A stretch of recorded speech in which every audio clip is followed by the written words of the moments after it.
¿Ya estás? Ya. Ah, ok.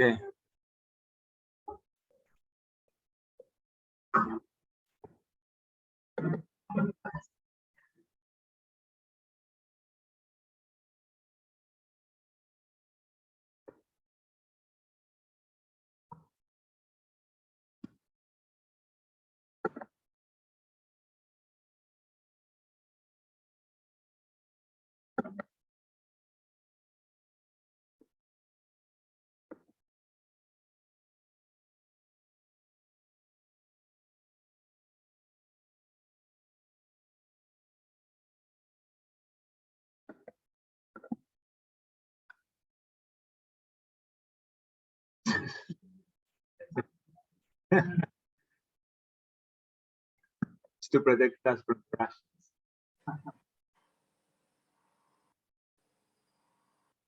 Ahí va. That's what it. I had a last year I was student at Barcelona and they had like a hacker attack and panic.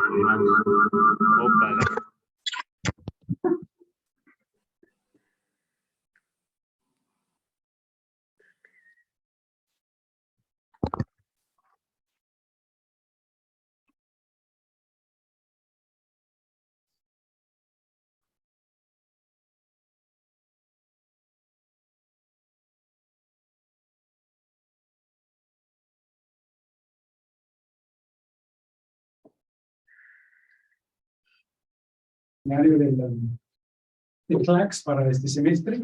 Es un gran placer presentar a Alfredo Villar. Alfredo Villar es un escritor, un historiador de arte, un curador que se especializa en cultura y música urbana de la región amazónica de Perú y sí, de diferentes partes de Perú urbano.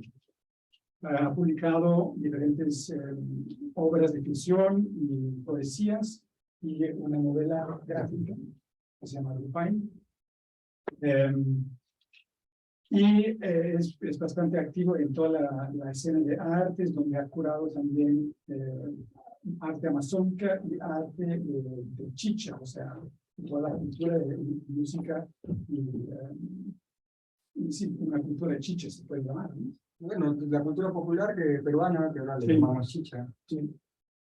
Además es un DJ, se llama DJ Sabroso, y acaba de publicar un libro que se llama Yaguá Chicha, los ríos profundos de la música tropical peruana.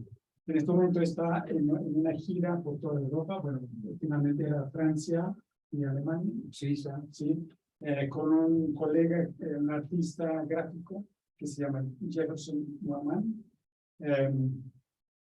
Iban a visitar Finlandia, Suecia, Suiza, Austria, no sé cuántos países al final van a visitar. Unos 5 serán. Sí, y en este momento está basado en Newcastle y ha hecho como un pequeño desvío para visitarnos aquí en Manchester. Yo voy a Londres también para conocer en College. Okay. Bueno, entonces, hoy vamos a hablar de la historia, conflicto armado interno, memorias y contraestéticas visuales en la narrativa gráfica peruana. Gracias. Buenas tardes. Sí, en realidad, Peter ha tratado de resumir un poco mi currículum. Yo soy alguien medio extraño, medio Jekyll y Hyde, ¿no? Porque, digamos, estoy con una patita en la academia y con otra pata, con un pie en la academia y con otro en la cultura urbana, ¿no? Entonces, son esas dos cosas, esa tensión en la que vivo. Yo soy un investigador independiente, nunca me he podido adaptar al sistema universitario. Digamos, de tener así una oficina, en una academia y todo eso, porque soy demasiado indisciplinado para estar en una oficina. Pero esa indisciplina me ha hecho caminar por esos caminos torcidos de lo que dice Blake, ¿no? Donde uno se descubre muchas cosas.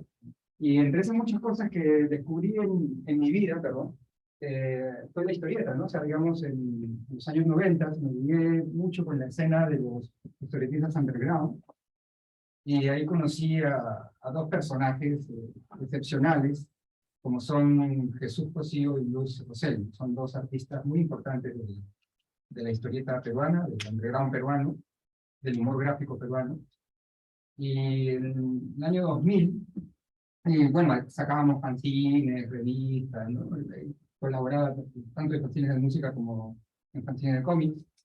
Y en un momento apareció una convocatoria, una beca Rockefeller.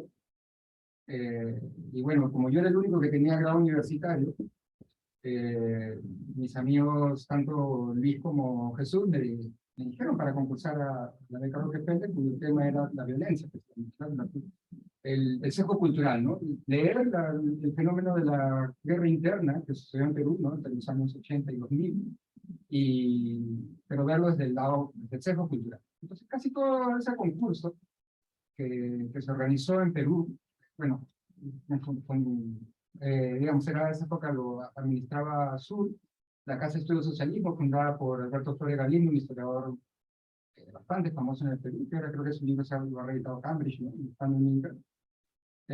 Y bueno, todos los proyectos que se presentaron eran de corte académico, y el único que era distinto era el que yo había propuesto, que era leer la guerra interna a partir de la historia. Crear un cómic, una novela gráfica, que pretendiera leer o representar los momentos más trascendentes de ese conflicto armado, ¿no? En el año 2004, perdón, ¿no? Un año antes se había entregado el informe de la Comisión de la Verdad y la Reconciliación, que había sido como un shock para todos los que habíamos vivido esa guerra, pero no sabíamos ni los números de las víctimas, ni todos los procesos que habían sucedido desde un informe supuestamente elaborado por un conjunto de investigadores, académicos, recogiendo testimonios, con audiencias públicas donde hablaban las víctimas. Fue un momento muy importante en Perú, porque también empezaron las tensiones de la memoria. Era un conflicto muy reciente, había acabado, o sea, digamos, el conflicto puede extenderse hasta la dictadura de Fujimori, que duró hasta el año 2000, y estaba todo muy reciente.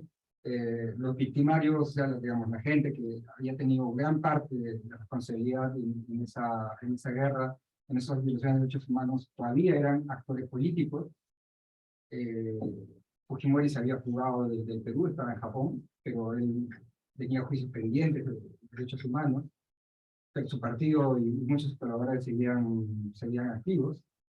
Entonces fue un momento de mucha tensión en la memoria en mi país, porque empezaron las disputas de que el informe de la Comisión de la Verdad y Reconciliación en realidad era un informe que no integraba, que no ayudaba a la pacificación, ya que era un informe que agudizaba lo que era las heridas de la memoria que estaban todavía muy, muy frescas, ya casi 20 años, ¿no? En 2003 ya casi 20 años de la contienda del informe. Y bueno, entonces salió esa convocatoria de la beca Rockefeller. Bueno, presenté el proyecto porque tenía que presentarlo a alguien con grado académico, pero incluí en el grupo a Luis y a Jesús como colaboradores, aunque en realidad el trabajo de Rupae fue un trabajo en colectivo, ¿no? Un trabajo, bueno, con toda la complejidad que tiene el trabajo de 3 personas, ¿no? Ya trabajar yo como guionista investigador, Jesús haciendo los diseños de lápiz, y Lucho pasando los lápices al entintado, ¿no? Entonces era un proceso de 3 personas que nos demoró alrededor de 3 años, ¿no? 3 años más o menos de elaborarla. A mí al menos me costó 1 año solo de investigación pura, y más la elaboración de la historieta y todas las discusiones que hubieron alrededor de cómo elaborarla plásticamente. Han demorado 2 años, y al año siguiente se publicó por primera vez en una editorial independiente que se llamaba Contracultura. Obviamente, hacer esta novela fue, como les digo, un proceso bien complejo, pero también en la creación, ¿no? Pero también en la investigación, por la cantidad enorme de fuentes que había, ¿no? Está muy basada, o sea, digamos, la fuente principal es el informe de la Comisión de la Verdad y la Reconciliación, pero obviamente hay muchas otras fuentes que vienen también de la historia de la historieta, del cómic, de la novela gráfica, como quieran llamarlo, y también de tradiciones que no necesariamente son de la ortodoxia de la historieta, sino que provienen del arte popular, del dibujo campesino, y todas esas cosas las tratamos de incluir en RUP. Obviamente hay influencias de obras canónicas, ¿no? Del canon de la historieta. No sé cuántos de ustedes están involucrados en el devenir del cómic mundial, ¿no? Digamos, no sé cuánto conocen, pero obviamente hay novelas gráficas que fueron muy importantes para concebir Rupa. Una es, por ejemplo, Yen, de Keiji Nakazawa. Esta novela gráfica, esta extensa novela gráfica de la historia de un niño en Hiroshima, se manda, ¿no? Lo interesante en Yen, y lo que nos permitía ver Yen, es que en Yen se describen visualmente cosas muy atroces.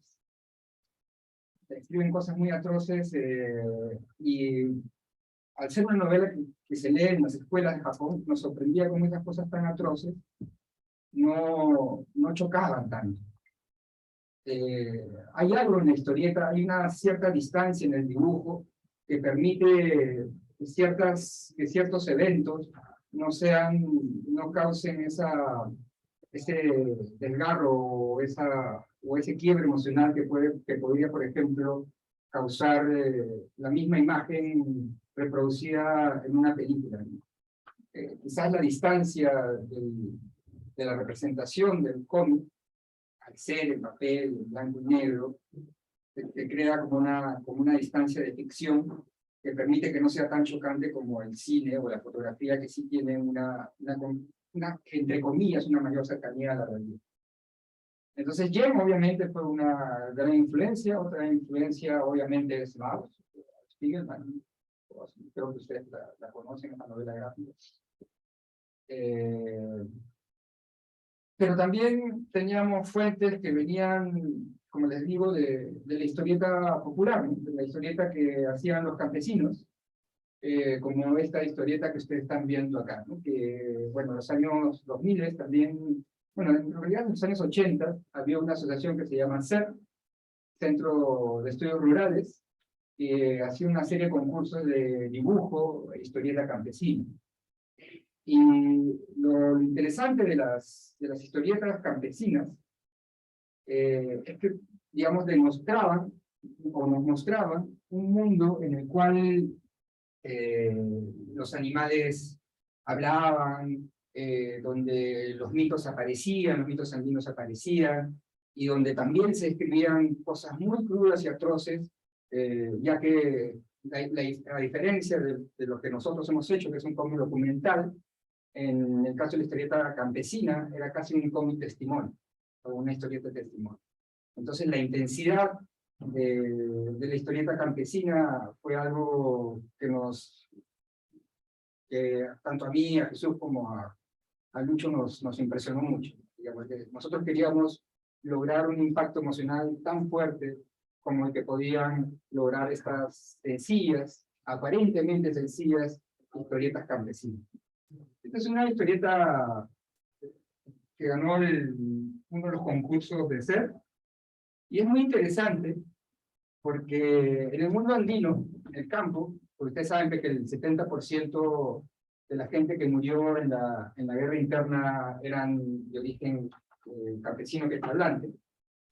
En el mundo andino la relación o la abertura, como dice Agamben, ese abierto entre hombre y animal, hay una fluidez, ¿no? Hay una apertura entre lo humano y el animal que es muy intensa en el mundo campesino. Entonces, claro, el campesino le pone nombres a sus vaquitas, a sus perritos, y son casi como si fueran familiares, al menos en los Andes peruanos.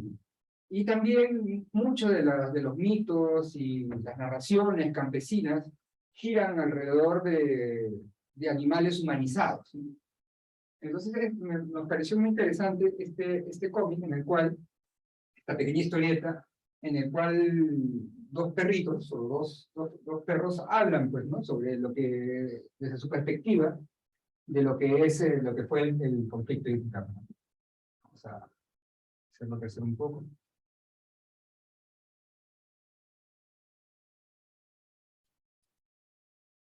Dice, claro, son 12 perros abandonados, vagabundos, que están en un pueblo andino que está aparentemente abandonado, ¿no? Porque lo que sucedió, pues obviamente, después de esta guerra entre senderistas y ejércitos, que muchas poblaciones prácticamente se convirtieron en pueblos fantasma. Entonces, en este pueblo fantasma, después de ocurrir el conflicto, aparecen estos dos perros abandonados y vagabundos y empiezan a conversar sobre el tema.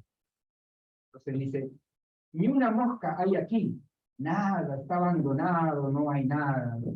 Una tarde llegaron por aquí los compañeros. Es interesante, ¿no? También porque cuando dice los compañeros, no hay una estigmatización del senderista, por ejemplo, ¿no? Del guerrillero. Entonces le está diciendo compañero, que era la forma en la cual los campesinos se referían a los senderistas, ¿no? O sea, a diferencia de la estigmatización que vemos en la prensa del actor de Sendero Luminoso, en el campo, o los campesinos, los veían, obviamente, muchos de ellos eran hijos de la comunidad, de sobrinos, entonces había una relación de familiaridad con el senderista, por lo cual no se lo estigmatizaba. O sea, se lo veía, obviamente, en algún momento sí, hubo un conflicto, pero igual, acá se están denominando como los compañeros. Una tarde llegaron por aquí los compañeros, varones y mujeres, venían armados.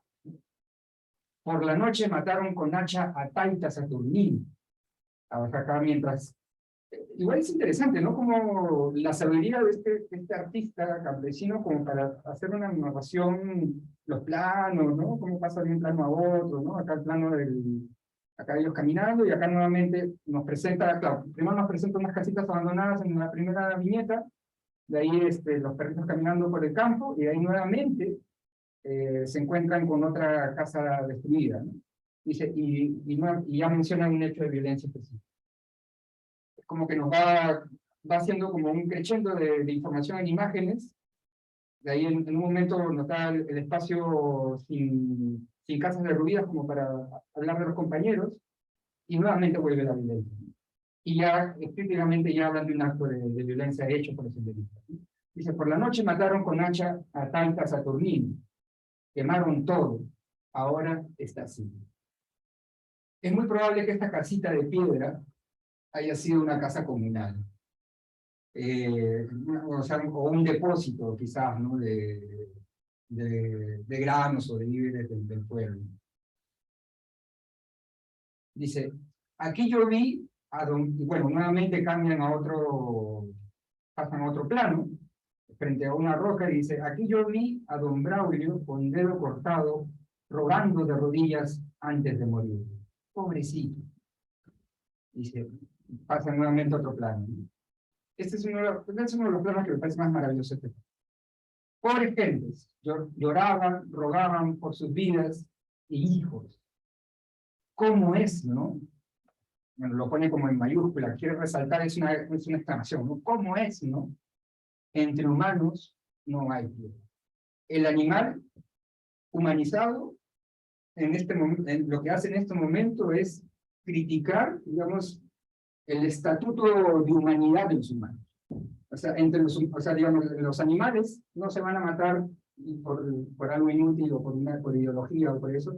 Entonces están cuestionando el estatuto de lo que es el ser humano, que es capaz de cometer actos de crueldad por ideología o por otros motivos. Entonces, ¿cómo es, no? Entre humanos no hay piedad.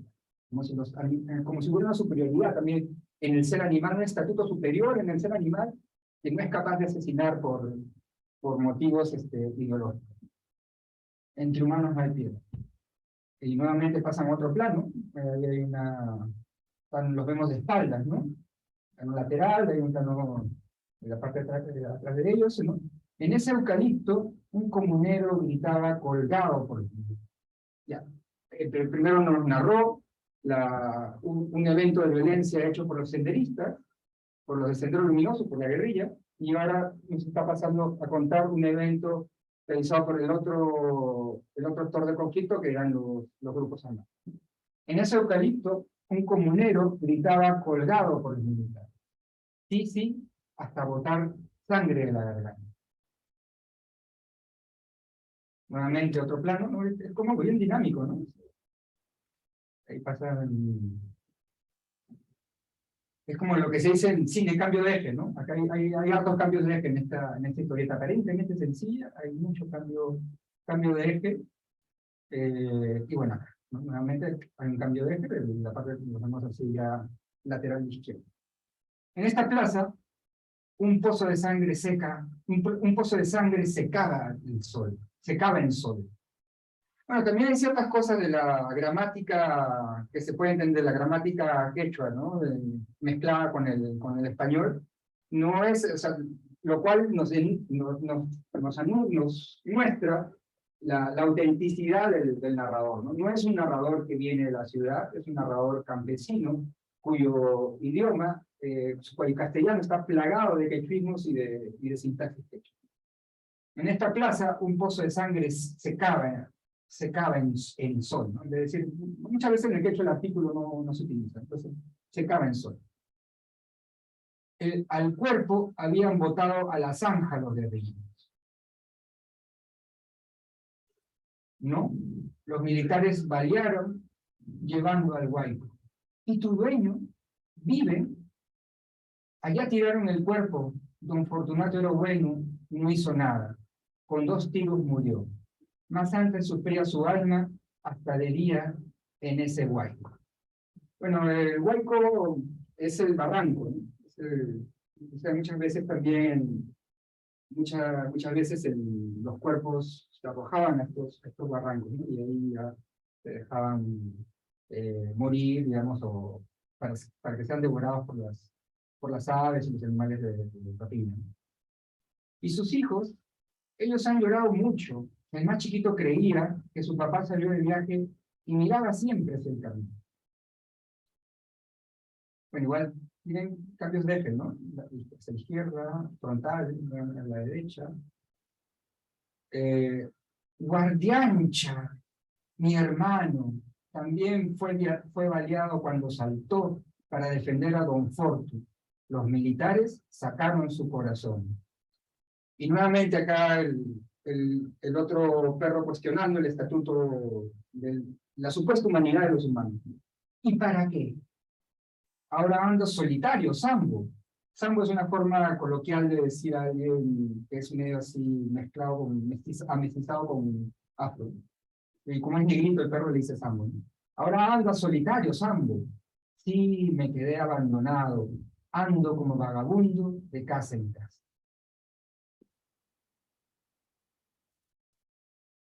Así como ovejas, de un día para otro, la gente aparecía cortados, fusilados. Yo he encontrado varios en zanja. Sí, ¿cómo? Bueno, a seguir vigilando las cosas. Y yo tengo que irme. Adiós, cholo. Joaquincha, ¿dónde estará? Me quería, me daba de comer. Estoy un poco mal. Ya no encuentra nada. Tengo hambre. Y bueno, acá supuestamente una lágrima y un aullido final. Puede ser a mí, en este pequeño, son solo 2 páginas, pero de este cómic son 6, 12 viñetas, pero creo que es la sencillez de este cómic campesino, de 12 viñetas, pues nos muestra toda la complejidad de lo que fue la violencia en el conflicto armado, ¿no? Como les digo, lo que más me sorprende a mí es esa forma en que los animales cuestionan el estatuto de humanidad de los humanos, ¿no? Entonces esto, y bueno, otras historietas campesinas fue también una gran inspiración para nosotros. bueno, acá hay una segunda parte, ¿no? Está bien campesino que sobrevive, ¿no? Y era pues, y también claro, muchas veces el dibujo imperfecto, pero el testimonio fuerte de estas historietas fueron, como les digo, una fuente de inspiración muy grande. Esto se encuentra en digital. No sé si quieren, bueno, yo lo puedo dejar este archivo acá para que ustedes lo investiguen, lo revisen, lo lean. Son los concursos de SER, ¿no? De historieta campesina. Hay varias historietas, todas bastante interesantes y, como les digo, muchas con un contenido testimonial muy fuerte, ¿no? Hay varias. Y también hay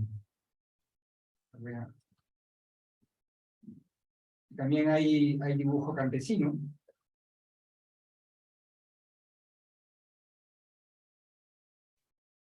Y claro, también hay otra cosa que es interesante, que siempre me ha gustado del arte popular.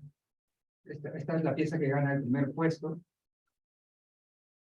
Y bueno, claro, yo denomino contraestéticas, ¿no? No sé si ustedes conocen a Didi Huberman, este historiador de arte francés.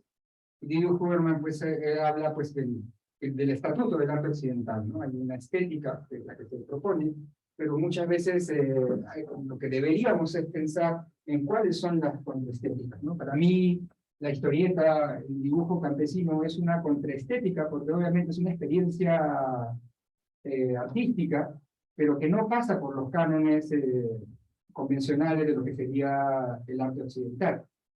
Lo que me parece interesante, por ejemplo, en esta pieza, es algo que se ve repetido mucho en mucho lo que es arte, en lo que serían las artes no occidentales.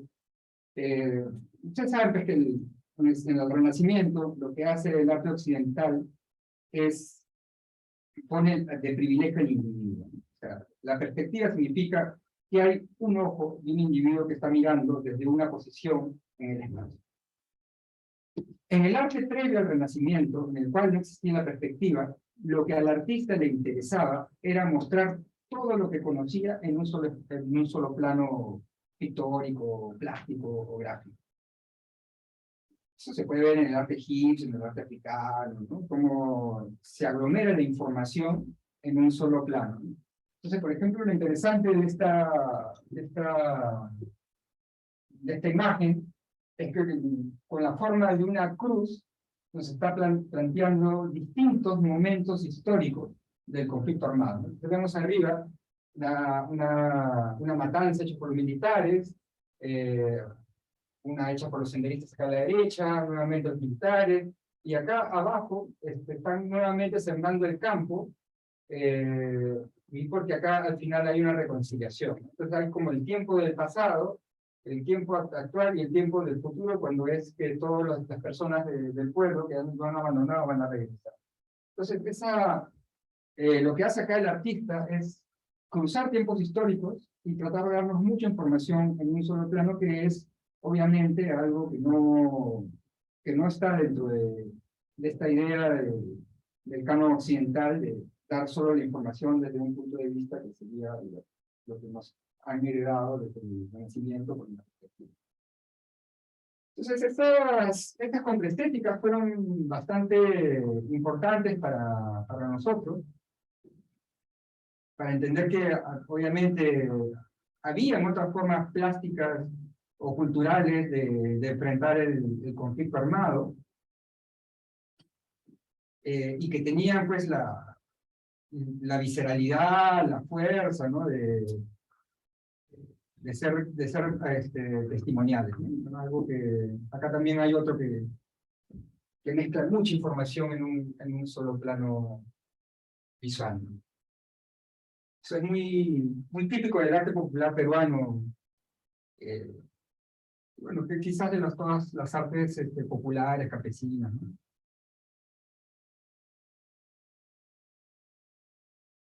Es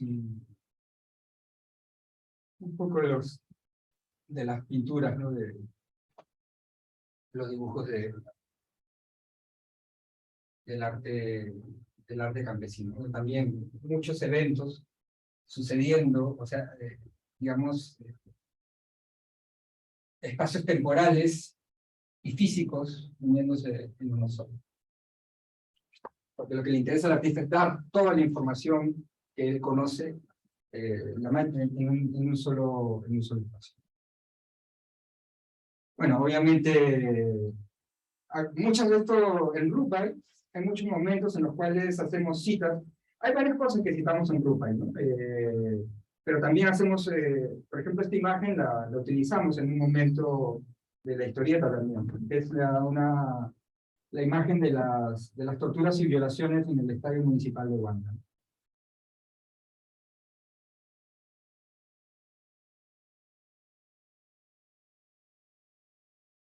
Okay, vale. Esto también lo utilizamos, la citamos en el penúltimo capítulo de Drupal. Tortura y matanza en el estadio municipal de Huanta.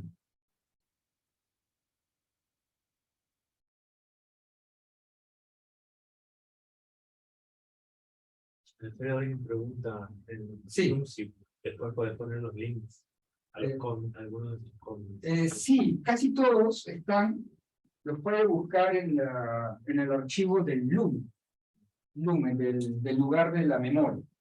El lugar de la memoria tiene un archivo web y ahí se pueden descargar estos links. Para Drupal también completo. Así que que lo busquen en el Lumen, lugar de la memoria. Ahí pueden encontrar hay varios libros para descarga, están estos ahí disponibles, que no son difíciles, están de libre acceso.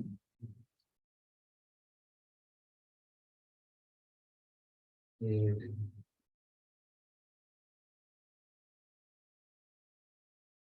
a mostrar.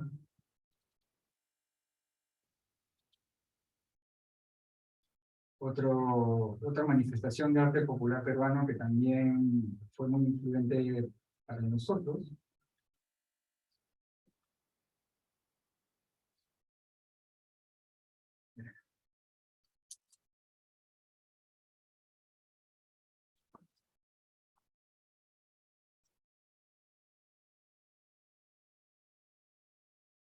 Sí, en Drupal introducimos varios elementos, ¿no? O sea, claro, está la historieta, está la fotografía, el archivo fotográfico, el archivo de periódicos, el archivo de imágenes de historieta popular, de pintura popular, y también introducimos lo que serían piezas de lo que se llama artesanía, o arte popular, pero ya no tanto, con mucho más open width, ¿no? Sí. Lo veo open, ¿no? No, abajo.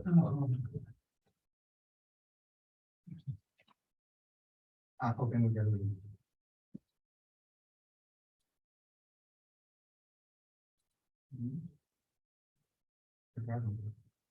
Es una imagen, ¿no? Claro, si tuviese una imagen. Entonces, como paint.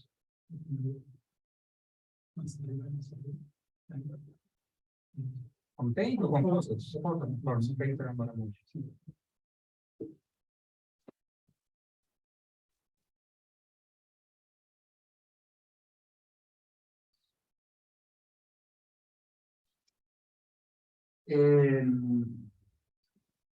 A ver.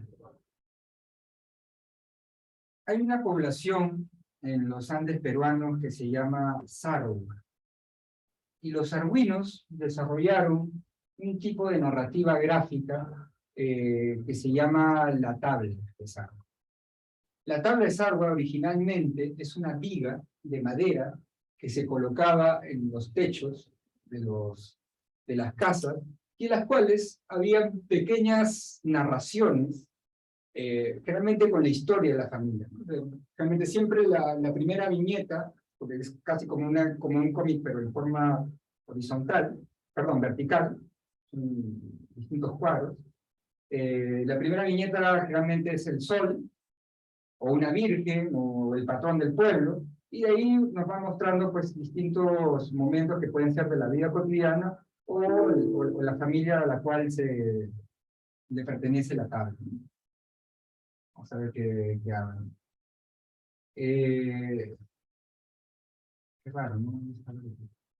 Probar mejor con Pen, que es más liviano. Vamos a ver con Penny.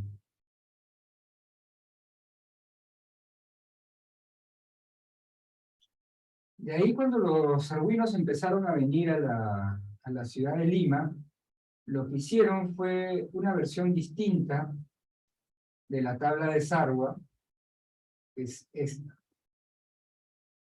O sea, pero acá se le puede hacer como sacarle el zoom, o sea, ver la imagen completa. En View, quizás ahí arriba, abajo de la derecha. O abajo a la derecha. Está escondido atrás de la barra de zoom. Se puede... Full screen, mira, dice ahí full screen. Ahí. Ah. Claro, lo que hicieron los argüinos cuando llegaron a Lima es convirtieron las tablas ya no en secuencias, sino las convirtieron en piezas individuales. Son tablitas hechas en madera y generalmente contienen es una mezcla interesante de texto e imagen. Y esta es una serie bien importante que se llama Piras Causa. Es una serie que está en el Museo de Arte de Lima y que fue en algún momento cuando llegaron de una donación de Estados Unidos que había, bueno, un coleccionista había comprado ahí, llegó al Perú y fue hace unos 6, 7 años, fueron detenidas en el aeropuerto por la policía contra el terrorismo, la DICOT. Lo que hace la serie Piras Causa es una narración desde los inicios hasta la actualidad de lo que ha sido el conflicto interno.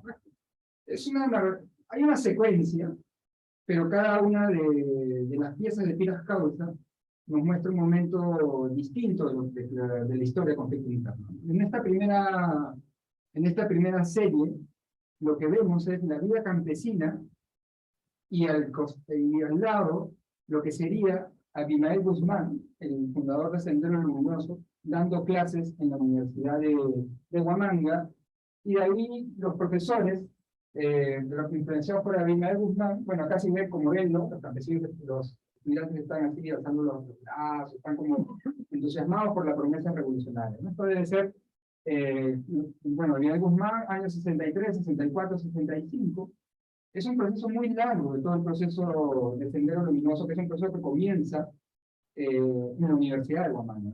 Abimael Guzmán llega alrededor del año 63, 64 a la Universidad de Huamanga y se convierte en profesor de la Facultad de Educación. Y ahí él logra una fuerte influencia en los estudiantes que van a ser maestros en las distintas escuelas rurales que van a haber alrededor de toda la zona de Ayacucho. Ese va a ser el germen de las primeras células digamos, de los futuros bases de apoyo. Lo que se llamaban las escuelas experimentales Huamán, Poma de Ayala, que habían en cada zona de Ayacucho, se convirtieron en el semillero, y estos jóvenes estudiantes, fascinados por la prédica revolucionaria de Abimael Guzmán, van a ser los que van a ir a todas las escuelas rurales de la zona de Ayacucho y van a ir formando durante 10 a 15 años la base educativa de los futuros cuerpos de apoyo, o pueblos de apoyo, o base de apoyo, a lo que es a lo que fue el proyecto de Sendero Luminoso, ¿no? que se inicia en realidad como un proyecto de profesores, ¿no? De profesores rurales.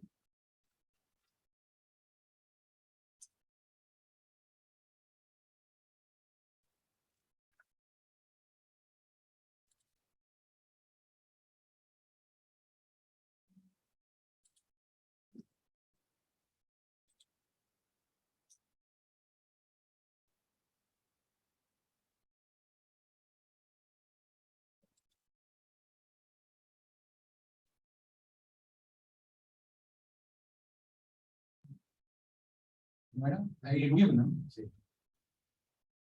Full screen. Esta es la segunda viñeta, ¿no? Es como una gran viñeta, ¿no? En realidad, ¿no? La segunda viñeta de la serie de Piras Causa. Y si ustedes ven, acá ya es más o menos la tabla de Sarwa tiene este elemento visual y textual, ¿no? Realmente siempre tiene un texto al lado. No se lee muy bien, pero dice, ustedes pueden leer acá, onjoy.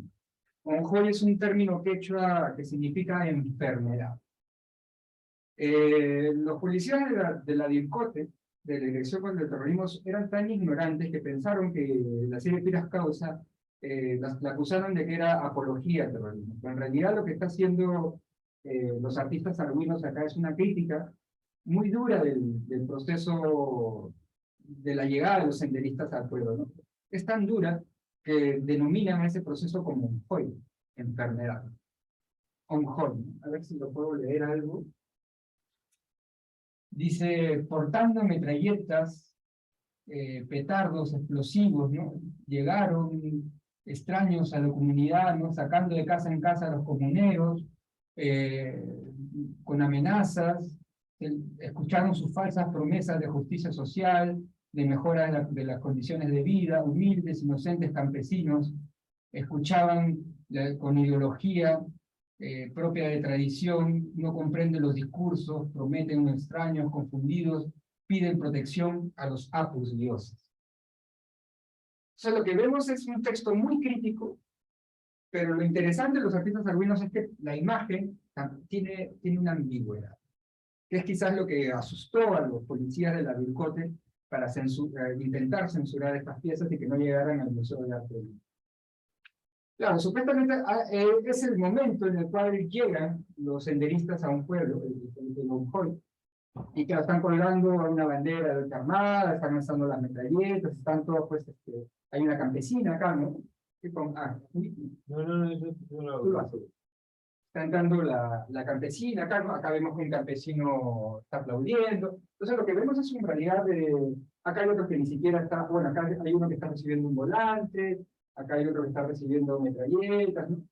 Acá hay alguien que nos está observando. Entonces lo que vemos en realidad, hay un niño por ahí, es una pluralidad de acciones. No es que todos están o rechazando o aceptando la predica, sino lo que vemos en esta tabla es una pluralidad de acciones y de movimientos. Acá hay un campesino que sí está alzando el brazo, acá hay como una especie de una campesina que está sonriendo a uno de los senderistas, ¿no? Entonces hay otro que nos está observando a otro lado, ¿no? Hay una campesina con su hijo que está trayendo. O sea, hay un texto muy crítico, pero lo que vemos es también un buen grupo de campesinos que está aplaudiendo la llegada de estos senderistas con sus falsas promesas de justicia social. Entonces hay una ambigüedad, o sea, no es que la imagen ilustre el texto, lo que hay es una tensión entre imagen y texto, que es lo que hace que estas tablas no sean una crítica, pero también sean algo mucho más complejo.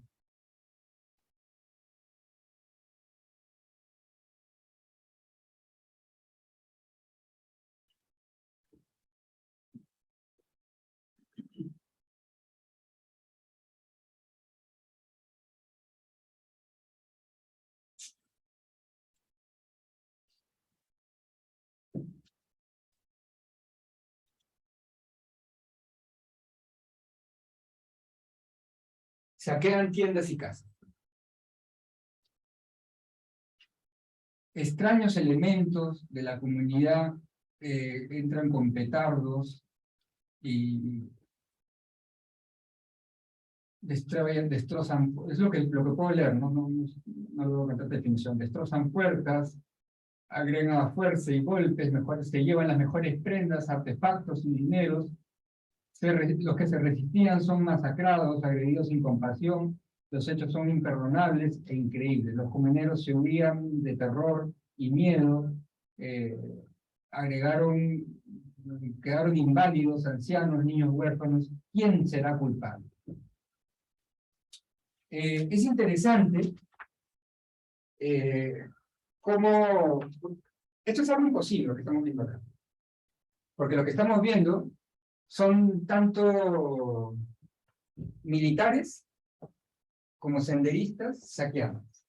Obviamente eso no sucedía en la realidad, pero lo que está haciendo los artistas argüinos están mezclando dos momentos temporales.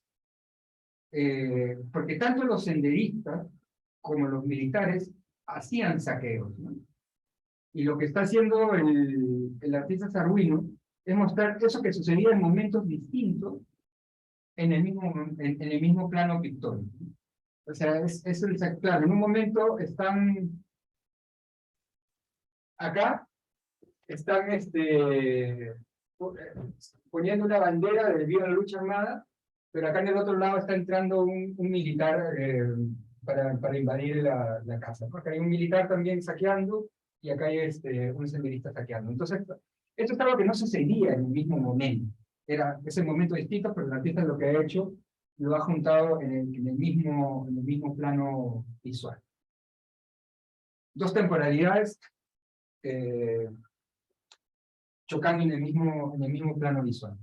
Eso puede causar confusión, obviamente, ¿no? Yo me imagino que los policías del corte se deben haber quemado el cerebro tratando de entender la complejidad, la ambigüedad, la pluralidad de significados de las imágenes y los textos de la serie que estaban.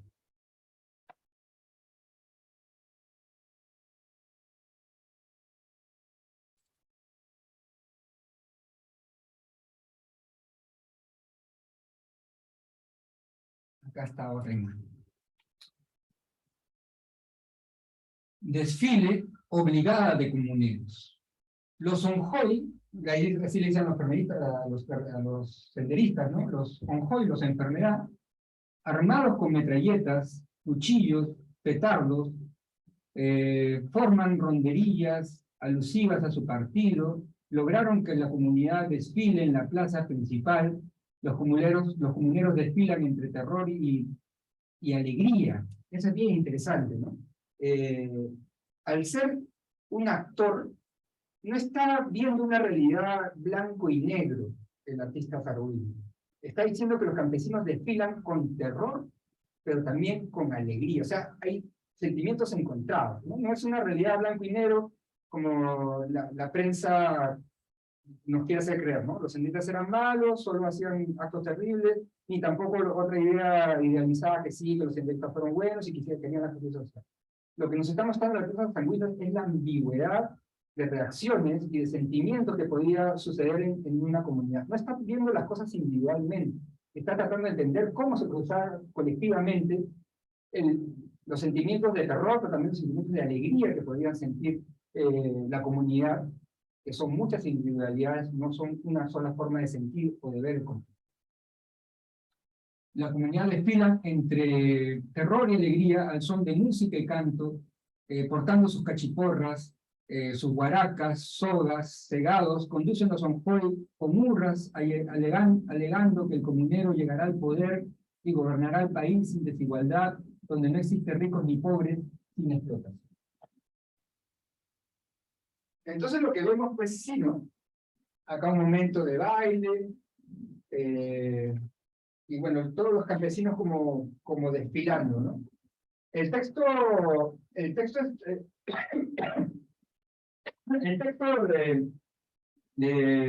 los artistas de Sarwa es crítico, es duro, ¿no? Pero lo que nos está mostrando es un momento realmente de alegría comunal.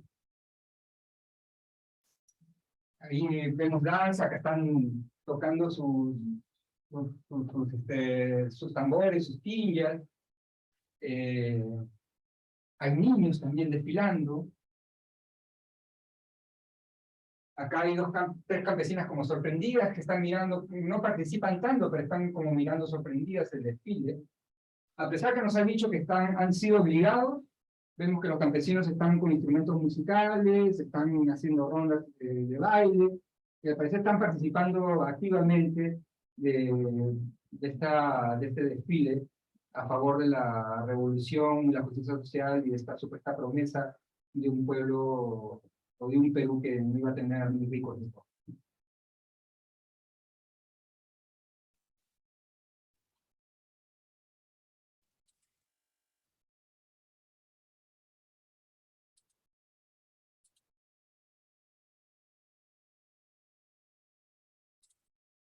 ¿Entonces paró de compartir? Sí. Vamos a Ahora verlo. cuando lo abras esta imagen, Ya.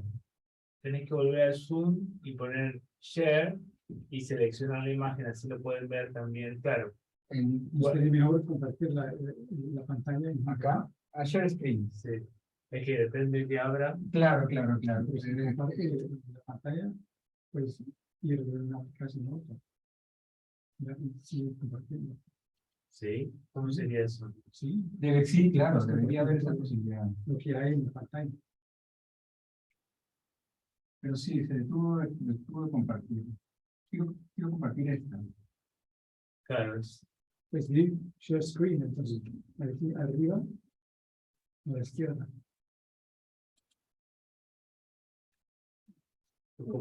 porque Comparte esta. No, esta. Ah, Esta tengo que compartir.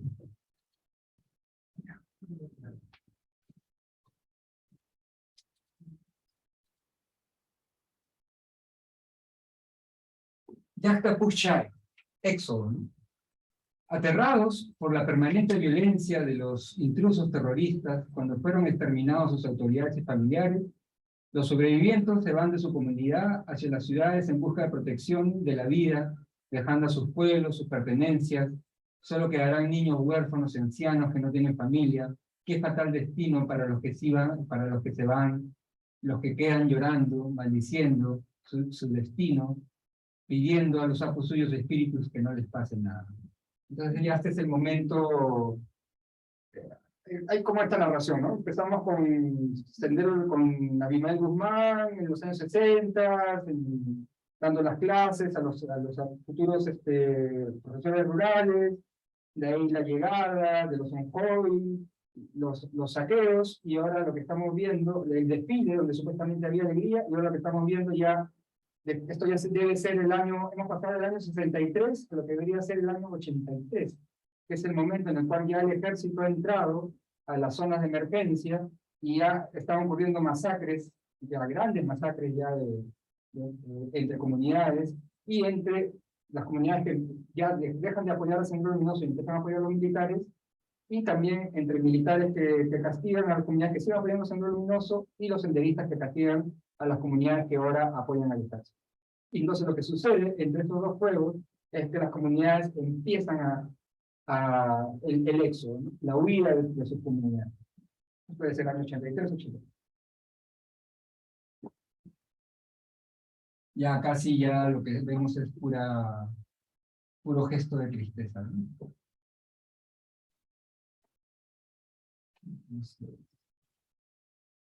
Vamos a ver si podemos abrir sin que se cierre.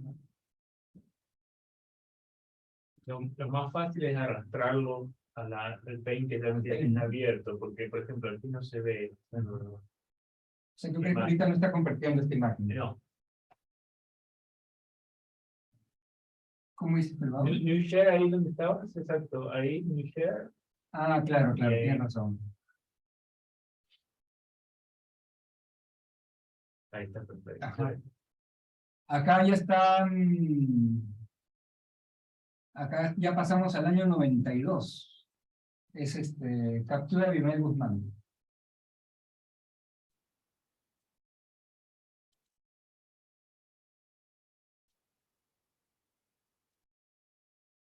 Dice: larga tragedia sufrida por los hermanos nos tocó vivir en el Perú, en este grupo de hombres, después de una lucha. Bueno, en realidad lo que nos está mostrando es el año 92, y lo que vemos, pues, están como mezclando imágenes de algunos, digamos, exiliados o gente que ha huido de sus comunidades y que está viviendo en la pobreza en Lima, acá como pidiendo limosna, acá como llegando a la casa ebrio, un ayacuchano, acá uno trabajando de ambulante, otro de doctor, y en paralelo hay imágenes de algo que sucedió arriba, por ejemplo, la imagen de izquierda, claro, acá vemos a la derecha una imagen del campo, ¿no? de un helicóptero sobrevolando un pueblo andino, y también, bueno, cómo se mezclan los espacios, ¿no? Espacios de la sierra, la costa, y lo que vemos acá pues, son también la imagen superior izquierda, es algo que se hacía muy común en la Lima de los 90, desde mediados de los 80, ¿no? Lo que se llamaban los rastrillajes. ¿Qué eran los rastrillajes? Muchas veces el ejército en la ciudad de Lima, para buscar senderistas, lo que hacía era cercaba una población pobre, y sin pedir ningún permiso, lo que hacían, entraban a todas las casas y hacían lo que ellos llamaban el rastrillaje. Entraban a todas las casas y buscaban si alguien tenía algún tipo de propaganda senderista o un libro de Marx, podía ser una excusa como para que te detuvieran y te llevaran a la casa. Esos son los famosos rastrillajes, ¿no? Hay una casa humilde.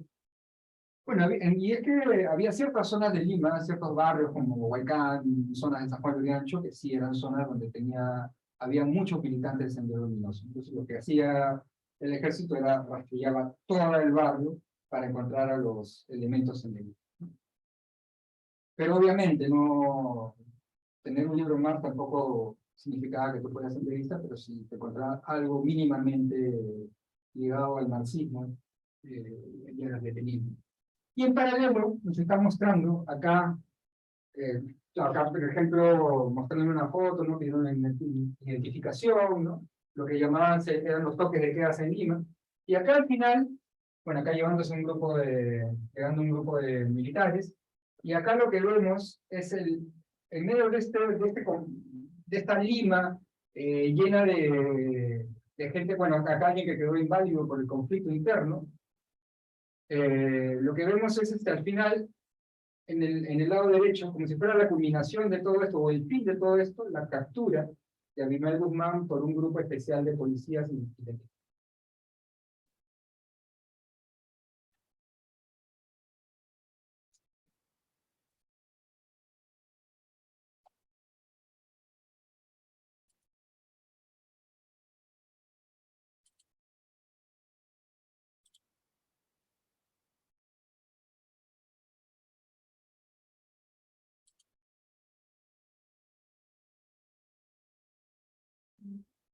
Ajá.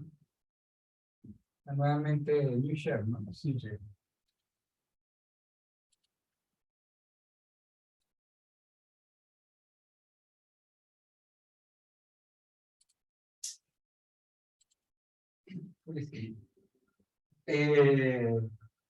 Seguimos con esta narrativa, ¿no? de lo que ha sido la guerra interna. En el anterior veíamos los conflictos y en la última sección derecha inferior, la captura de Abimael Guzmán. Y acá lo que se llama celebración por la captura, camarada González. Entonces lo que vemos son, en la imaginación de los artistas targuinos, lo que se ve acá es una tremenda celebración en sierra, selva, en la ciudad de Lima, por la captura de Abimael Guzmán. Entonces vemos gente como que sale a marchar, vive en Perú, gracias a Dios, se acabó la guerra. Acá, no fue así en realidad, ¿no? Pero en la fantasía del artista quiere mostrarnos esto como un momento épico de celebración de todo el Perú, de la captura del supuesto fin de la guerra interna con la captura de Abimael Guzmán. Entonces acá vemos en una casa que la gente se está abrazando, están bailando, ¿no? Acá están quemando como un muñequito de Abimael Guzmán. Entonces, bueno, eso ya que en la selva estén bailando, bueno, acá en la comunidad de Sagua también está celebrando. Una visión un poco idealizada, pero que es como el deseo del artista, o lo que el artista nos quiere transmitir, ¿no? Una celebración colectiva de todo el Perú, de lo que fue la captura de Abimael Guzmán.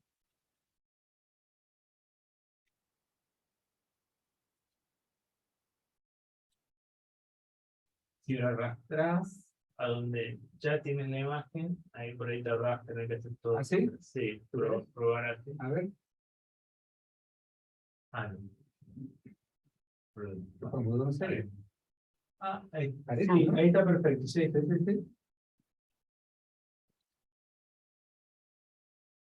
Acá dice, Supay condenai, condenan al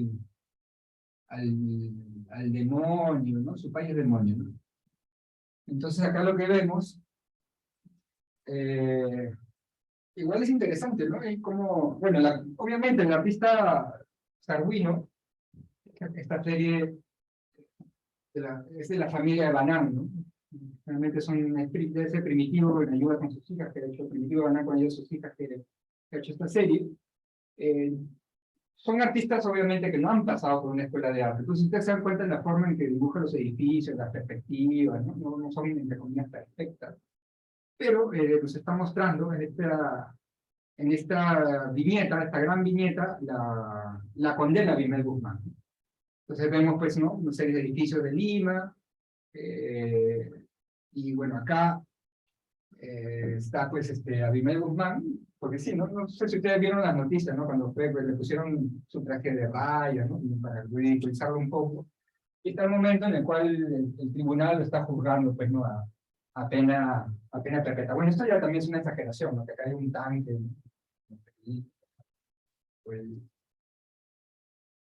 a mí me encanta igual cómo tiene la perspectiva imperfecta, rota, y cómo quiere aglomerar todo. Igual es muy colorido, ¿no? También. El uso del color que suaviza esas rupturas de perspectiva, ¿no? A ver, vamos a hacerlo nuevamente como dices.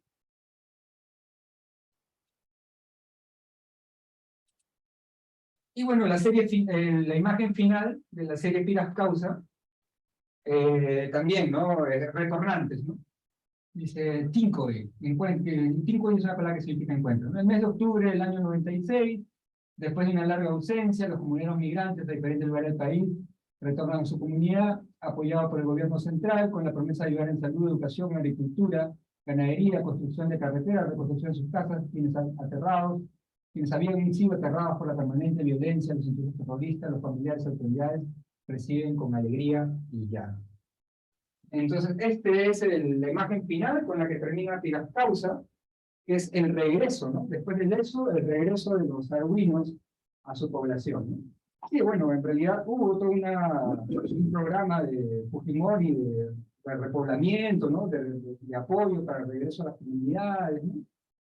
Es una visión un poco idealizada, pero es al menos el anhelo del artista o de los artistas arhuinos, de lo que sería el retorno a sus comunidades después de este conflicto armado interno. Obviamente, y otras cosas, o sea, los retornos tampoco han sido tan perfectos, ¿no? Porque los conflictos la pobreza todavía continúa, ¿no? No ha sido un regreso tan ideal, pero en la imagen del artista quiere terminar esta serie con un regreso que sigue como una celebración, un reencuentro, ¿no? A la comunidad de la cual alguna vez huyeron, ¿no?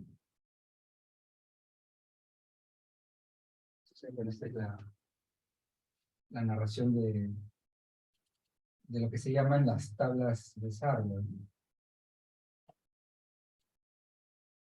No sé, ¿tienen alguna pregunta? ¿Algo como o hacemos un pequeño descanso? Pues ya tienes una hora de estar hablando, ¿no? Sí, claro.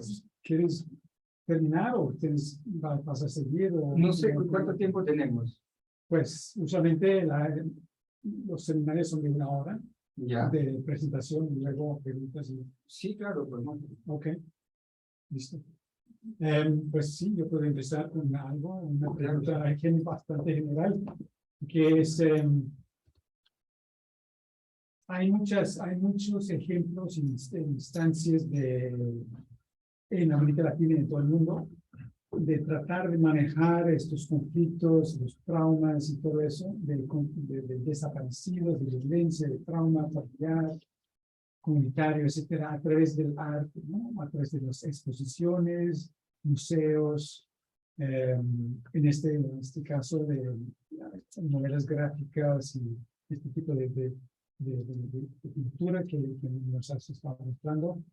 Entonces, para mí surge siempre la pregunta de qué tan efectivos son en manejar el trauma a nivel personal o a nivel colectivo, en una comunidad o en la nación. O sea, qué tan eficaz es manejar este tipo de violencia, que es muy desgarradora, ¿no? A través del arte, ¿no? Y dentro de eso, si hay algunos acercamientos artísticos que pueden ser más eficaces que otros. O sea, una novela gráfica qué efectos tiene en relación con la exposición del museo. Por ejemplo. No sé qué observaciones. Sí, es bien complejo, ¿no? Yo voy a mostrar otro libro que a mí me fascina, que es el de Chungui, trazos de violencia y memoria, que es de Gilberto Jiménez, que lo que él hace es testimonio, y a partir del testimonio que le da, porque él era alguien que trabajó, un antropólogo ayacuchano que trabajó recopilando testimonios para que la reconciliación. Que también usamos algunas de sus imágenes en Rupa, ¿no? Y claro, lo que él hace es un dibujo a partir del testimonio, y lo que hace el dibujo es resalta ciertas cosas que el testimonio no puede dar.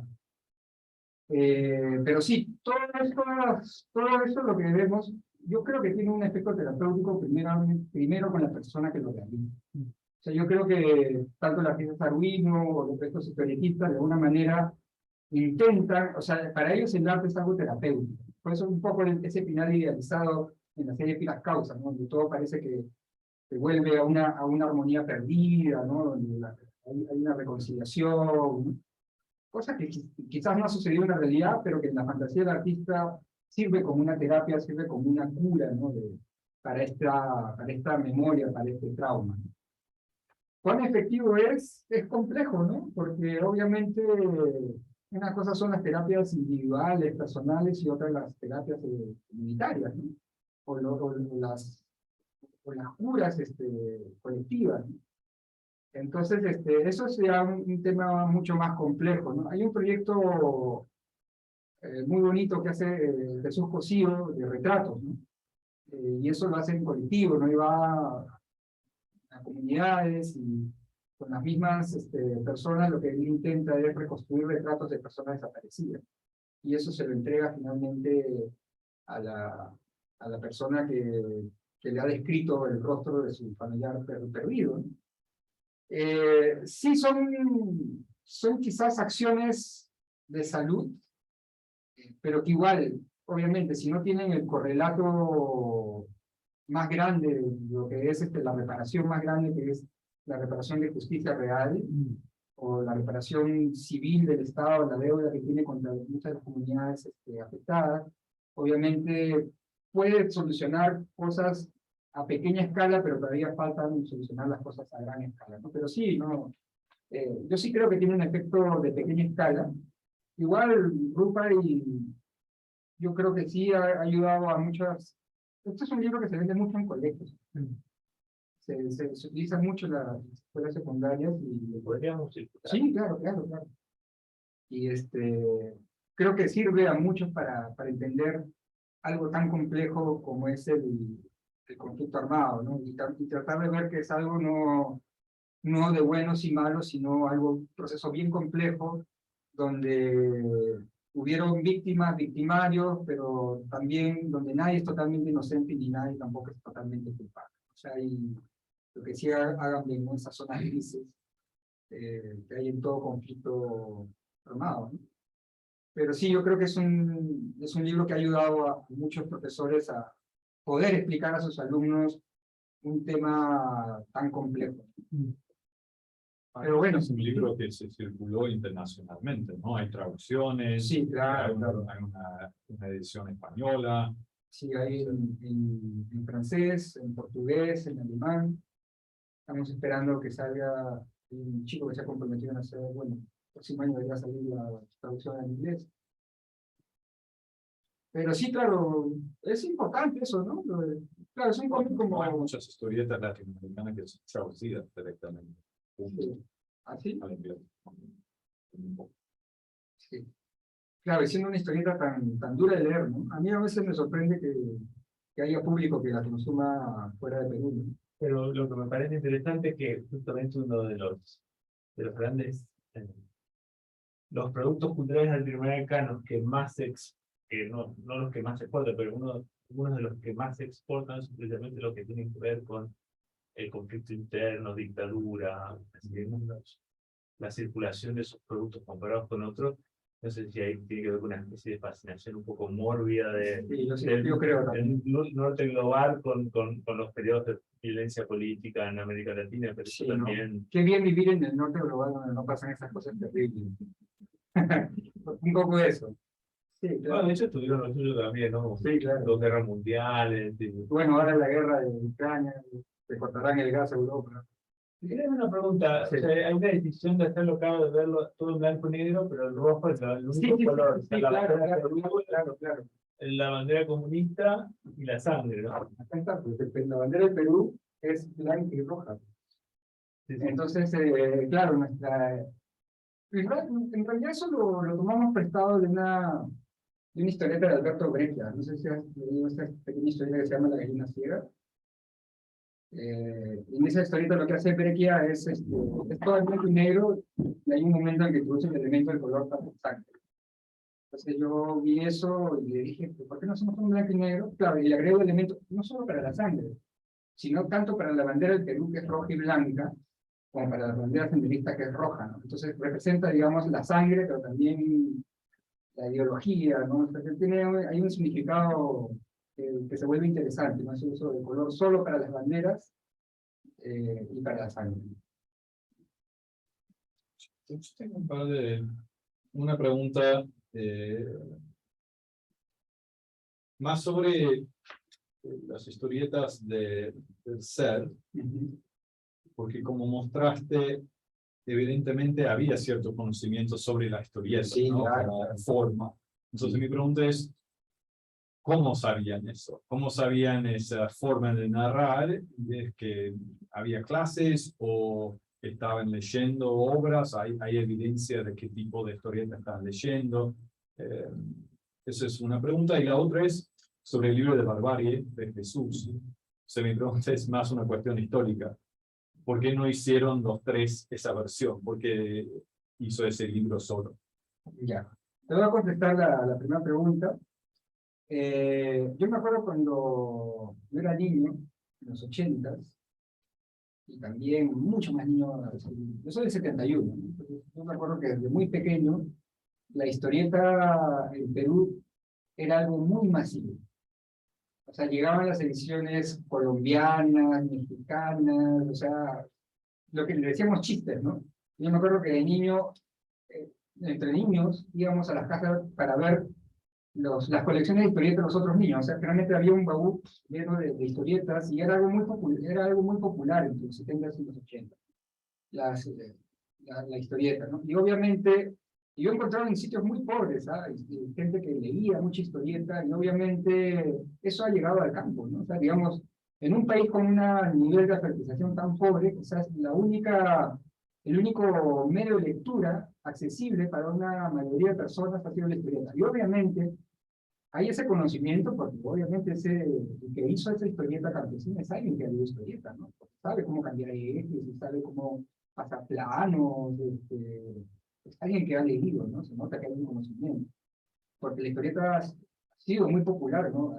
Era masiva en el Perú, ¿no? La encontrabas en todos lados, y como te digo, yo vivía en una época en Arequipa, un pueblo de la Sierra del Perú, y todos los niños tenían su baúl lleno de historietas, y era como visitar la casa de alguien, no, y ahí y abrías pues el baúl de las historietas, ¿no? Cambiabas, ¿no? También me acuerdo que iba a una especie de mercado de pulgas, mi abuela iba a vender ropa y había un puesto de alguien que alquilaba también, se alquilaba mucho las historietas, ¿no? Para leer ahí sentado en una sillita en la calle, ¿no? Entonces sí, la lectura de historieta ha sido muy masiva, ¿no? Y obviamente que ha llegado al campo. Y sobre lo segundo, ¿por qué Jesús continuó y nosotros no? Porque, como te digo, fue un proceso bien conflictivo. Al final, pucha, ya no nos aguantábamos los unos a los otros, nos peleábamos, nos mandamos al diablo, y bueno, de ahí Jesús decidió continuar solo, y Lucho se dedicó a hacer humor gráfico, y yo me metí a ser DJ. No, me dediqué a investigar otras cosas, ¿no? Y bueno, ahora sí, ¿no? La idea de Jesús es, por ejemplo, ahora que nos hemos reconciliado los tres, es ampliar algunos capítulos de Rupa, ¿no? Que creemos que están en conclusión. Eso es lo que esa idea pues, que nos juntamos, Sí, sí. que me fui con Jesús y me dijo, oye, hay que continuar, hay que ampliar algunos capítulos.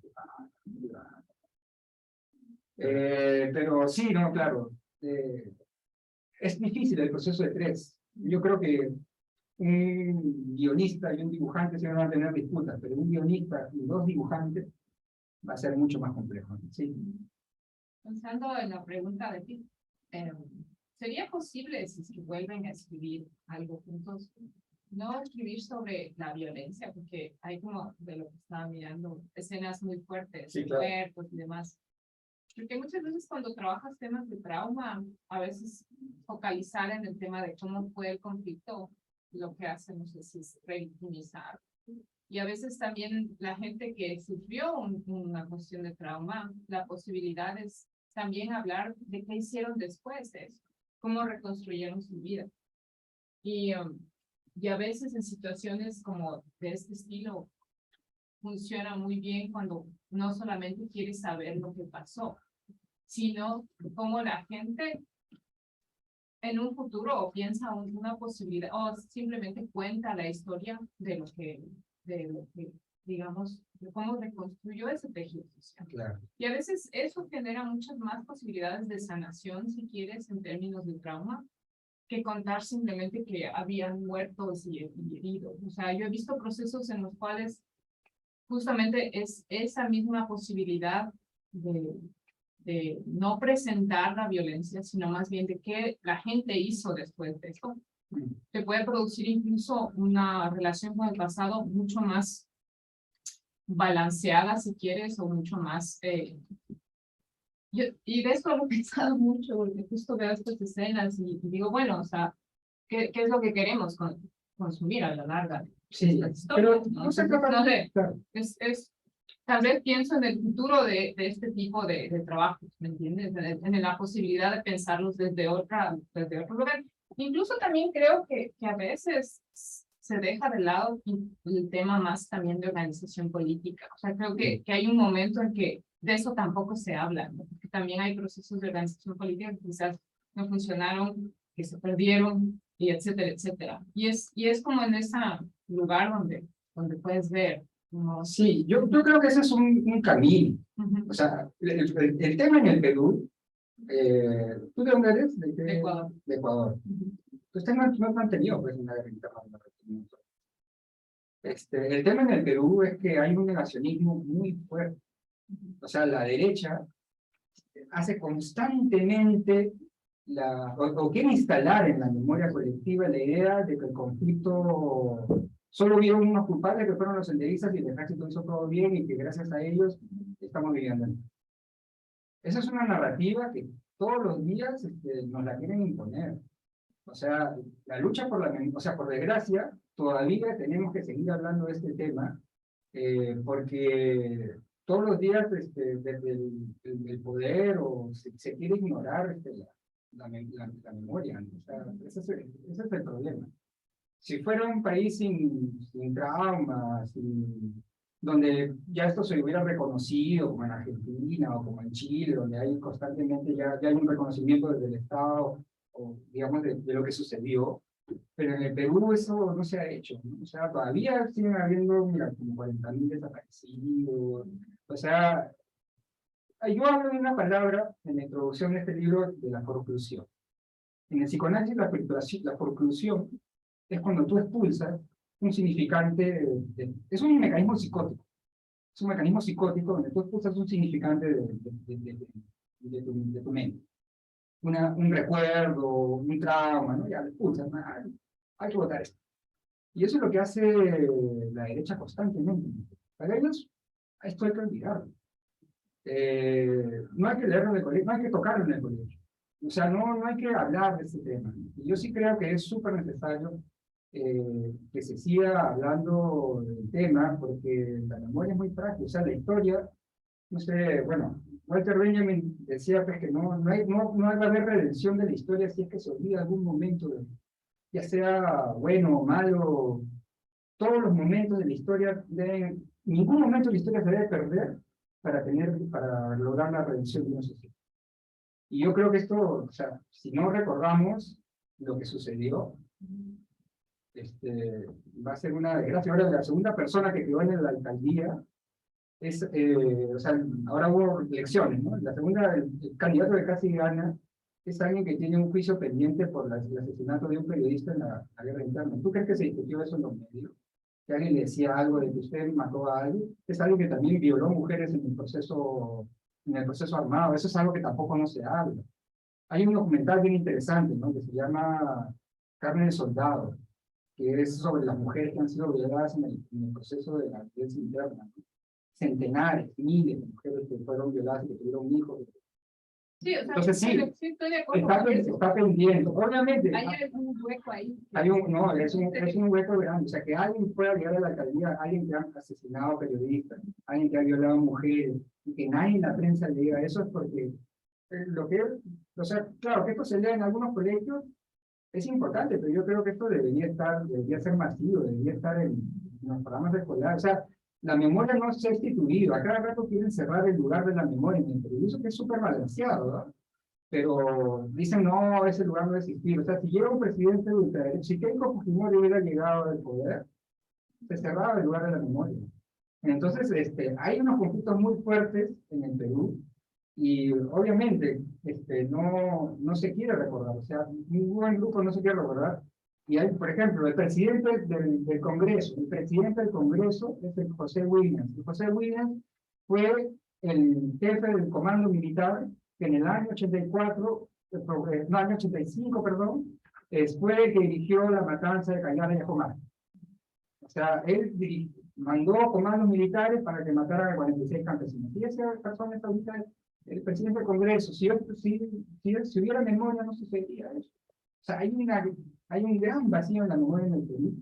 Y que tengamos alguien que casi es alcalde, que haya sido un violador de derechos humanos, y que el presidente del Congreso haya sido alguien que se salvó. Bueno, no le encontraron las pruebas, porque era el comando militar.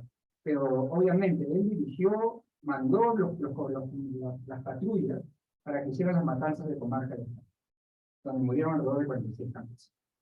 Entonces, esas son las autoridades que tenemos, autoridades con las manos ensangrentadas. Y es porque no hay memoria. Por desgracia, yo no quisiera que se recuerde, o sea, obviamente no hay que recordar estos momentos horribles, pero tenemos a los criminales en el poder.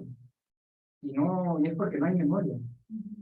Hay una pregunta ahí de Avellamí, hay un comentario de Carlos, Sí. pero debajo hay una pregunta de Avellamí sobre justamente la postmemoria. Sí, claro.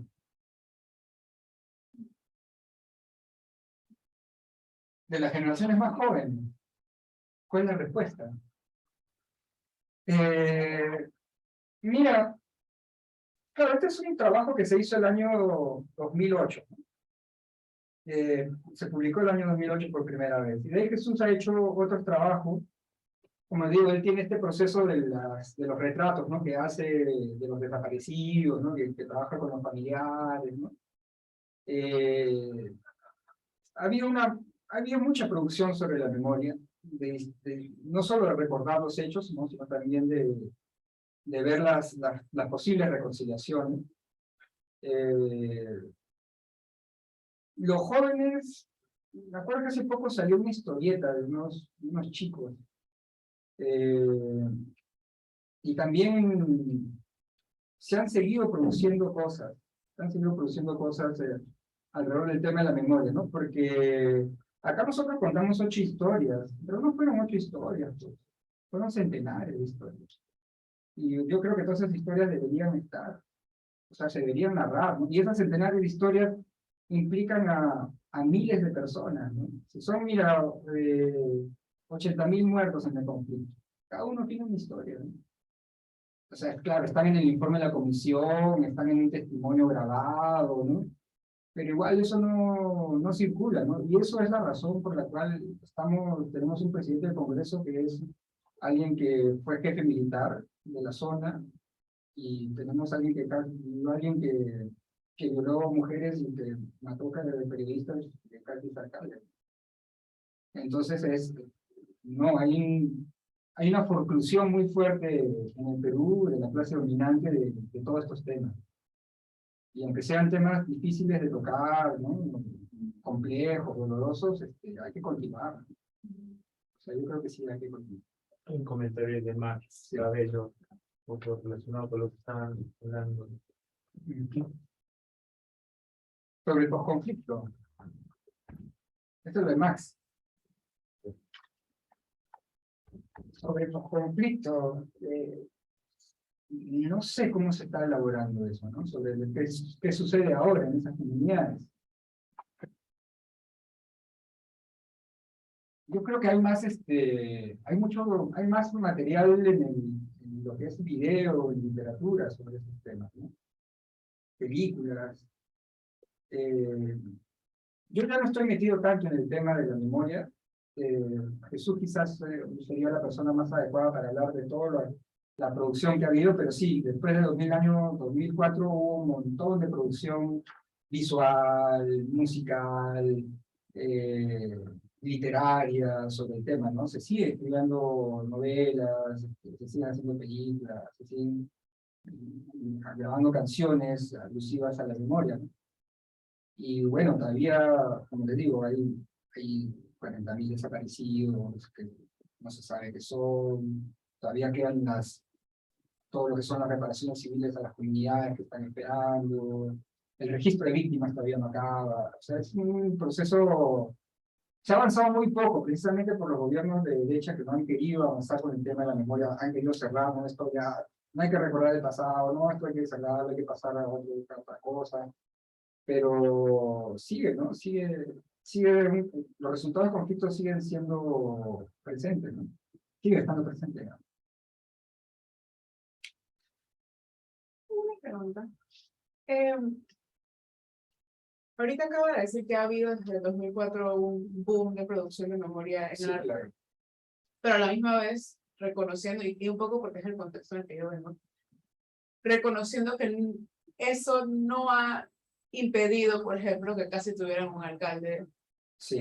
implicado en el conflicto. Eso creo que regresa un poco a la pregunta de qué tan eficaces o qué tan lejos llega la circulación de esos productos de memoria en la sociedad que no crean un impacto, digamos, en los votantes, por ejemplo. Claro. ¿Cómo ves ese escenario? Es que el problema es que son las políticas públicas del Estado. Claro, todos estos proyectos, todas esas producciones de memoria trabajan a pequeña escala. Pero si tienes parlamento, presidentes, ministerios los cuales, sabíamos, es el aparato del poder, el cual no le interesa estos temas. O sea, no es como el proceso de Argentina o el proceso de Chile, donde sí había un apoyo desde el Estado de todos esos procesos de memoria, ¿no? Acá, en el caso del Perú, han tratado de ser silenciados siempre, ¿no? O sea, desde el poder político, digamos, desde la institución del Estado, el apoyo es muy poco, ¿no? Entonces eso crea obviamente una ausencia de memoria, ¿no? Y claro, los medios de masivo de comunicación, todos estos son temas que los cuales no se quieren tocar, ¿no? Entonces eso es lo que causa que tengamos, pues, como te digo, un presidente del Congreso que fue jefe de comando militar del conflicto, un casi alcalde que cometió violaciones de los derechos humanos. Hasta ahora su juicio está pendiente, ¿eh? Tiene 2 juicios pendientes por violación, por violación de mujeres y por asesinato de un periodista que fue periodista de Busquidos.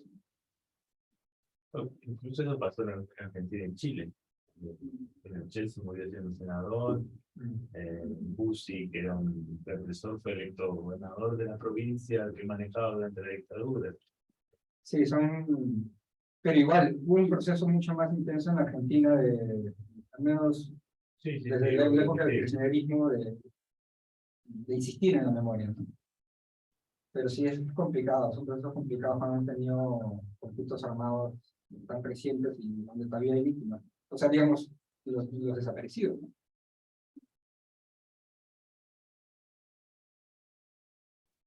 Bueno, creo que ya Sí, podemos pasar a la próxima etapa, que es tomar un break. eso.